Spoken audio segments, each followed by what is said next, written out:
ओम शांति। 27 अप्रैल 2024 की साकार मुरली से होमवर्क।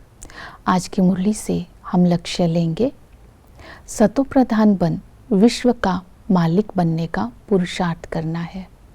आज की मुरली से हम स्वमान लेंगे मैं पदम पति आत्मा हूँ, अर्थात बाप की याद से, पवित्रता की धारणा से मैं आत्मा संपत्तिवान बनती जा रही हूँ। क्योंकि याद से जो आत्मा के अंदर पवित्रता की ताकत आती है तो श्रेष्ठ धारणाएं गुण शक्तियों की, दैवी गुणों की होती हैं।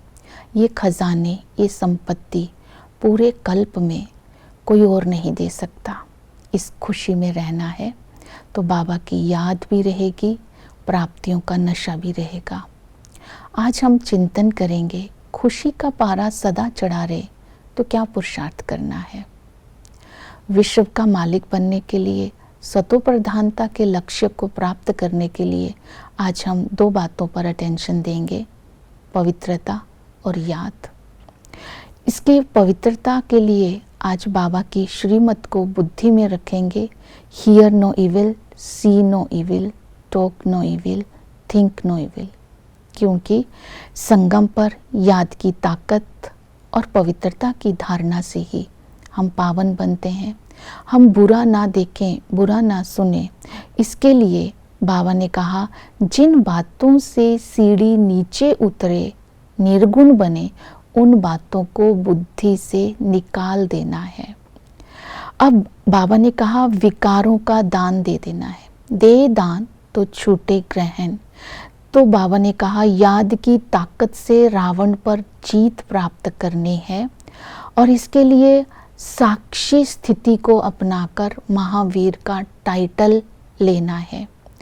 और विकारों पर जीत प्राप्त करने के लिए देह सहित देह के सब धर्मों का त्याग कर अपने को आत्मा निश्चय करना है। शरीर को नहीं देखना है, क्योंकि शरीर को देखने से विकल्प चलते हैं। आत्मा भाई भाई की दृष्टि को पक्का करना है। आत्मा को आत्मा देखने से ब्रदर्स की भावना रहेगी, भाई भाई की भावना रहेगी।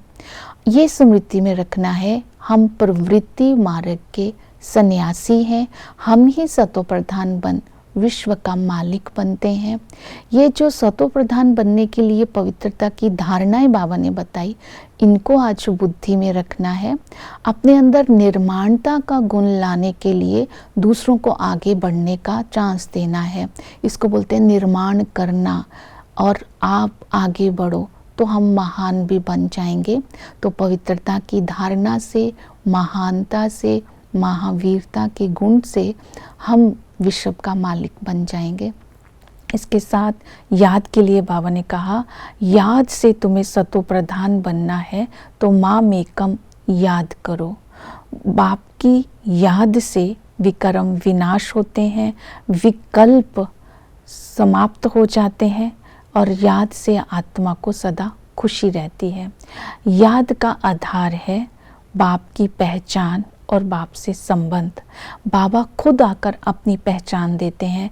जैसे तुम आत्माएं ज्योति बिंदु हो तो मैं भी ज्योति बिंदु हूँ। तो बाबा ने अपनी पहचान दी, मैं एवर प्योर हूँ, मैं सच चित आनंद स्वरूप हूँ, सुख शांति आनंद ज्ञान का सागर हूँ। बाबा ने कहा मैं बीज रूप हूँ, चैतन्य बीज रूप हूँ, मैं क्रिएटर हूँ। स्वयं बाप ब्रह्मा के द्वारा हम बच्चों को रचते हैं, हमारी पालना करते हैं और हमें वर्षा देते हैं। तो साकार में आकर के पालना करने वाले बाप की याद से हम वर्षे के हकदार बनते हैं। बाप की याद से जब आत्मा को ताकत मिलती है तो हेल्थ, वेल्थ, हैप्पीनेस का वर्षा मिल जाता है। हेल्थ मतलब आत्मा विकारों से मुक्त हो जाती है। वेल्थ अथवा ज्ञान का धन, श्रेष्ठ कर्मों का धन आत्मा के अंदर जमा हो जाता है। और हैप्पीनेस अर्थात मुक्त होने के कारण कोई बंधन नहीं रहता तो खुश हो जाती है। इसका आधार तो पवित्रता है, क्योंकि याद की ताकत से आत्मा पवित्र बनती है। और बाप ही बाप भी है, टीचर भी है, सतगुरु भी है। टीचर के संबंध से वो साकार आकार में आकर के हमें पढ़ाते हैं। इस पढ़ाई से हम संपत्तिवान बनते हैं, हमें सुख का वर्षा मिलता है, हम विश्व का मालिक बनते हैं।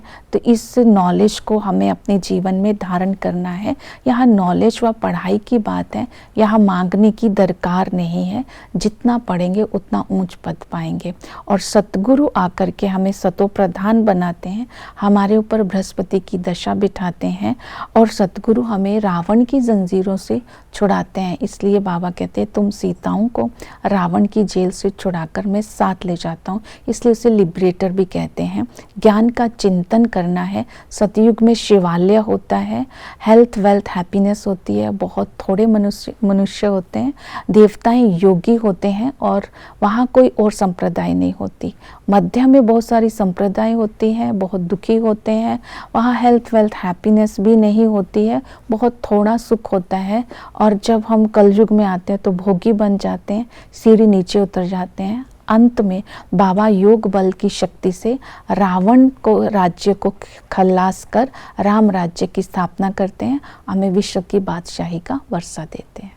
ओम शांति।